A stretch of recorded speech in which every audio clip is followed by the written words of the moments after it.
In a quiet village nestled between misty hills, there lived an old clockmaker named Alaric. His shop was filled with clocks of all shapes and sizes, each ticking, chiming, and whirring with precision. For years, he had crafted timepieces for the villagers, each clock telling its own story. But none were as mysterious as the grand clock in the back of his shop, one he'd never sold and barely touched. It was said to have magical powers. One rainy evening, a young girl named Lila, curious and bright-eyed, came into the shop. She had heard rumors of Alaric's magical clock and wanted to see it herself. "Why don't you sell that clock?"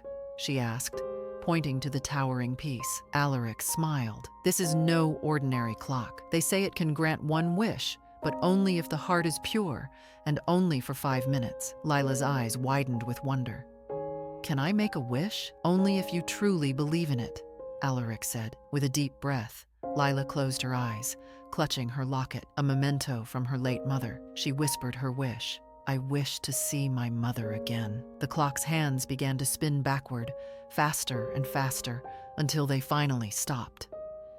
In a soft glow of light, her mother appeared, smiling gently. For the next 5 minutes, Lila and her mother talked, laughed, and held each other close. Alaric watched from afar, a tear in his eye. As the final seconds passed, her mother kissed her forehead. "Remember, I'm always with you," she whispered. The light faded, and the clock resumed its steady ticking. Lila stood there, teary but smiling, holding the locket close. "Thank you, Alaric," she said, her heart full. Alaric simply nodded, content, as the wish he'd once made himself had been fulfilled in seeing Lila's joy.